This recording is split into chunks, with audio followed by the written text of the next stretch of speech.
প্রিয় বন্ধুরা, কেমন আছেন? আশা রাখি ভালো। আমি যেহেতু জগতের বিভিন্ন ধর্মের ছাত্র, তো আমার আলোচনার যে ব্যাপকতা সেটাও কিন্তু বিশ্বজোড়া। তো যাই হোক, তো আজকে আমি যে বিষয় নিয়ে আলোচনা করব সেটা হচ্ছে ইসলাম ধর্মের ইউনুস নবী, ইহুদি ধর্মের জোনা এবং সনাতন ধর্মের ঘটকচক। নামটা একটু ভিন্ন, আমি একটু অনুভব বলতেছি, মাইন্ড করেন না। তো এই যে কাহিনী, অর্থাৎ ইসলাম ধর্মের যে মাসে গিলার কাহিনী এবং সেই হিব্রু বাইবেলের যে মাসে গিলার কাহিনী এবং সনাতন ধর্মের যে কাহিনী, এই কাহিনীগুলো আমার মনে হয় এক এবং অভিন্ন। আমার সাথে থাকুন, আশা রাখি ভালো লাগবে। ঘটনা হয়েছে কি, সনাতন ধর্ম থেকে বলি, যেহেতু সনাতন ধর্মের বয়সের দিক থেকে প্রাচীন, তাই না? তাকে একটা সম্মান করা উচিত, বিচার করার মালিক আল্লাহ। তো ঘটকচক উনি একবার ভ্রমণে বের হলেন।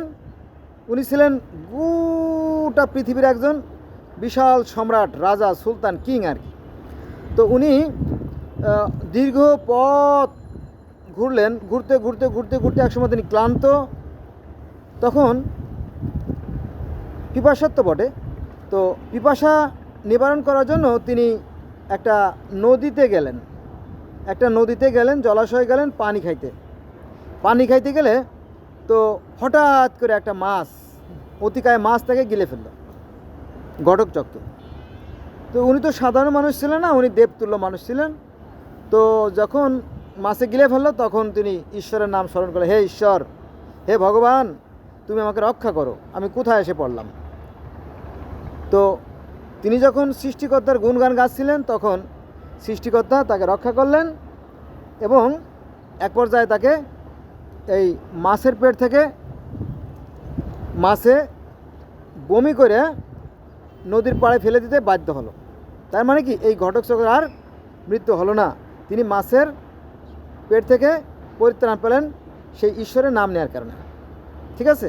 আচ্ছা, এইটা অন্তত ৫,৫০০ আগের ঘটনা। আর আপনারা জানেন যে ৫,৫০০-এর পরে ৩,৫০০, মানে ১,০০০ বছর পর, বা আজ থেকে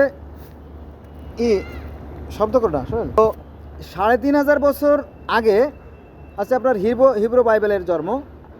তো সেই হিব্রু বাইবেলে আপনার জোনা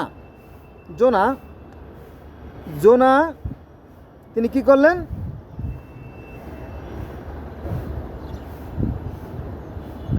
জোনাকে ঈশ্বর বললেন বা সৃষ্টিকর্তা বা আল্লাহ বললেন বা এলা বললেন যে জোনা, তুমি একটা কাজ করো, তুমি নিভেনে যাও।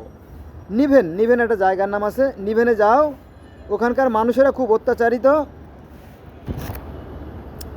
তো নিভেনে গিয়ে ওই এলাকার যে মানুষ আছে ওরা খুব অত্যাচারী হয়ে গেছে, ওদের উপর যে কোনো সময় জুলুম হতে পারে, তাদেরকে নিবৃত্ত করো, তাদেরকে ভালো কাজে উদ্বুদ্ধ করো। তো জোনা কী করলো, জোনাকে পাঠালো নিভেনে। জোনা নিভেনে না গিয়ে সে অন্যত্র রওনা দিছে, জাহাজে করে অন্য বন্দরে রওনা দিছে। বন্দরে রওনা দিলে তো ঈশ্বর তো ভীষণ রাগান্বিত, তখন প্রচণ্ড ঝড় তুফান শুরু হলো। তো কী ব্যাপার, এ ভয়ঙ্কর অবস্থা কেন? তখন ওখানে জ্যোতিষী ছিল, ওখানে গণক ছিল, তারা গণনা করে বলল যে আমাদের মধ্যেও একটা পাপিষ্ঠ ব্যক্তি আছে, তার কারণে আমাদের এই করুণ পরিণতি হচ্ছে, এটাকে চিহ্নিত করতে হবে। তখন সবাইকে জিজ্ঞাসা করলো, তোমাদের মধ্যে কে আছো অন্যায়কারী, কার কারণে এটা হচ্ছে, তোমরা শিখে যাও, নইলে কিন্তু সমূহ বিপদ, তুমি তো মরবাই, আমরাও মরবো, ঠিক আছে, সত্য কথা বলো। তখন জনা বলল যে আমাকে ঈশ্বর বলেছিল যে তুমি নিনেভে যাও, কিন্তু আমি নিনেভে না গিয়ে আমি অন্য বন্দরে যাচ্ছি, হ্যাঁ, আমার কারণেই এই অঘটন ঘটছে। ঠিক আছে? যাই হোক, তো তাকে পানিতে ফেলে দেওয়া হলো, অতিকায় মাছে তাকে গিলে ফেললো। ইউনুস নবীর কাহিনীটা আর কি। তো মাছে গিলে ফেললো, মাছে গিলে ফেলার পরে সে আবার ক্ষমা চাওয়া শুরু করলো, যে সৃষ্টিকর্তা আমার ভুল হয়ে গেছে, আমি ভুল করছি, অন্যায় করছি, তুমি আমাকে ক্ষমা করো, তুমি আমাকে উদ্ধার করো, তখন সেই ঈশ্বর কী করলেন, জোনাকে আবার রক্ষা করলেন মাছের পেট থেকে। মাছ কী করলো, মাছ আবার সেই জোনাকে বমি করে পাশে ফেলে দিল, আর কি নদীর পাড়ে ফেলে দিল। সে সেখান থেকে আবার নিনাবে গেল। যাওয়ার পরে ওই অঞ্চলের যে সমস্ত মানুষ আছে, পাপিষ্ঠ যারা আছে, তাদেরকে বলল, তোমরা পাপ কাজে আসক্ত, তোমরা এই পাপ থেকে নিবৃত্ত হও, এই পাপ ছেড়ে দাও, নইলে তোমাদের কিন্তু ধ্বংস অনিবার্য। তো তার সেই দাওয়াত কাজে লাগলো এবং তারা সেই ধ্বংস থেকে রক্ষা পেল। ঠিক আছে, মানে আল্লাহ, সে ভুল করলো আর আল্লাহকে ক্ষমা করলো আর কি। আবার কোরআন শরীফে সূরার নাম মনে আমার, ইউসুফ, আরে এরা মাছে গিলে ফেলাইছিল,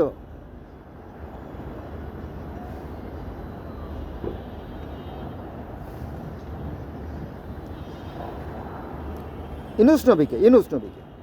তো মাছে ইউনুস নবীকে গিলে ফেলালো, তারপরে সে সৃষ্টিকর্তার নাম স্মরণ করলো, স্মরণ করার ফলে সে সেখান থেকে আবার মুক্ত হয়ে আবার তার কাজে যোগ দিল। এই যে তিনটে ধর্মের কাহিনী, এইটা মূলত এক। আমি খুব সংক্ষেপে বললাম, কারণ মেমোরি খুব কম আছে তো, আর আমার কাছে কোনো নোট নাই, একটু সাজিয়ে গুছিয়ে বলবো। তো এই ইসলাম ধর্মের যে ইউনুস নবীকে মাছে গিলে ফেলালো এবং সে সৃষ্টিকর্তার নাম স্মরণ করতে করতে করতে করতে সৃষ্টিকর্তা তারপর সন্তুষ্ট হলো এবং তাকে রক্ষা করলো, এই কাহিনী যেমন আছে হিব্রু বাইবেলে বা ওল্ড টেস্টামেন্টে বা জেনেসিস যাই বলেন, সেখানেও সেই জোনার কাহিনীও আছে।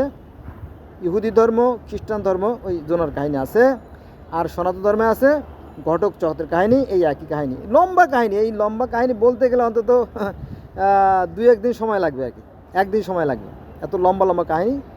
শুধু বললাম এই জন্য যে আমি যেহেতু জগতের বিভিন্ন ধরনের ছাত্র, আমি এটা খুঁজতে গিয়ে দেখলাম যে এই বিষয়গুলো এক। এখানে আর একটু যোগ করি, সেটা হচ্ছে যে যেমন নুহু নবীর বন্যার কাহিনী। নুহু নবীর বন্যার কাহিনী সনাতন ধর্মে আছে আপনার বৈবৎস মনু বা সত্যব্রত রাজার কাহিনী, অথবা মৎস্য অবতার, বিভিন্ন নামে আছে। তো সেখানে সেই যে পৃথিবীতে মহাপ্লাবন হয়েছিল, সব কিছু ধ্বংস হয়ে গেছিলো, শুধুমাত্র সেই নুহের পরিবার বেঁচে ছিল। এই কাহিনী পৃথিবীর প্রায় কমপক্ষে 300 ধর্মে আছে, কমপক্ষে 300 ধর্মে আছে। এটা শুনলে আপনারা অবাক হবেন। অন্য সময় এক সময় নিয়ে এটা নিয়ে আলোচনা করব, ঠিক আছে। এখন বৃষ্টি আসতে পারে যে কোনো সময়, আকাশে মেঘলা আকাশ, আপনারা দেখতে পাচ্ছেন আকাশ মেঘলা, যে কোনো সময় বৃষ্টি আসতে পারে। অলরেডি বৃষ্টি চলে আসতেছে, ওই দেখেন অলরেডি বৃষ্টি নামা শুরু হয়ে গেছে, ওইদিকে বৃষ্টি নামা শুরু হয়ে গেছে। বৃষ্টি নামা শুরু হলে আমি দৌড় দেবো এখান থেকে, ঠিক আছে। হ্যালো বিষয়।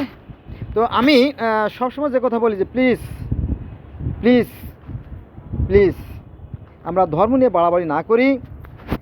কারণ কোরআন শরীফে একটা আয়াত আছে যে কিছু মানুষ আছে যারা দেখেও দেখে না, আর শুনেও শোনে না, আর বুঝেও বোঝে না, তারা চতুষ্পদ জন্তুর সাথে নিকৃষ্ট। চিন্তা করেন, আমরা দেখতে পাচ্ছি যে আমাদের একটাই আকাশ, তাই না? সূর্য দেখা যাবে না, সূর্য এখানে আছে, সূর্য মেঘে ঢেকে গেছে, দেখেন। আমাদের একটাই আকাশ, একটাই পৃথিবী, একটাই সূর্য, একটাই চাঁদ, একই অক্সিজেন আমরা পৃথিবীর এই 900 কোটি মানুষ ভোগ করি। শুধু মানুষ না, পৃথিবীর প্রত্যেকটা মাছের জন্য অক্সিজেন দরকার, পৃথিবীর প্রত্যেকটা কীট পতঙ্গ পোকামাকড়ের জন্য অক্সিজেন দরকার, সমানভাবে, ঠিক আছে। তো আমরা আসলে একই পরিবারের অন্তর্ভুক্ত। পৃথিবীতে আমরা যত প্রাণীকুল আছি 87 লক্ষ, কত পৃথিবীতে প্রাণীর সংখ্যা কত? 87 লক্ষ প্রকার, অথবা 99 লক্ষ প্রকার।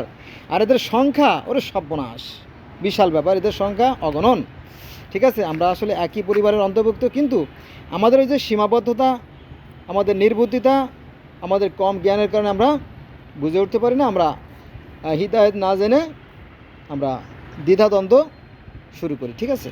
আসলে তা না। আমি যেহেতু মুসলমানের সন্তান, আমি মুসলমানের সাথে তুলনা করে বলবো যে আমরা বলি ইসলাম মানে শান্তি, তাই না? এই শান্তির কথা সনাতন ধর্মে আছে, ওম শান্তি, শান্তি শান্তি যদ যদাহি ধর্ম শিগলানি ভবত অদ্ভুত শ্রীরম মহম ধর্ম যুগে যুগে কি। তো এই শান্তির কথা সনাতন ধর্মে আছে, আবার ত্রিপিটকে অর্থাৎ বৌদ্ধ ধর্মে শান্তির কথা বলা আছে যে জগতের সকল প্রাণী সুখ হোক, জগৎময় শান্তি বিরাজ করুক। এই শান্তির কথা আরও হাজার হাজার বছর আগে আছে, কিন্তু মুসলমানরা মনে করে যে শান্তির কথা শুধু আমাদের ধর্মে বলা আছে, আমরাই বোধহয় শান্তি পাবো, আসলে তা না। ঠিক আছে, অতএব আসুন আমরা সৃষ্টিকর্তার কাছে ধর্ম বলে কিছু নাই, সৃষ্টিকর্তার কাছে দুটো পথ, একটা হচ্ছে ভালো পথ, এটা মন্দ পথ। এখন আপনি কোন পথে যাবেন এটা আপনার একান্ত অভিপ্রায়। আজকে এ মধ্যে রইল, হ্যাঁ, আপনি খুঁজে দেখেন, মিলেই দেখেন যে প্রত্যেকটা ধর্মই সত্য সুন্দর কল্যাণের কথা বলে, ন্যায়ের কথা বলে, আদর্শের কথা বলে, জ্ঞানের কথা বলে। ঠিক আছে, এটা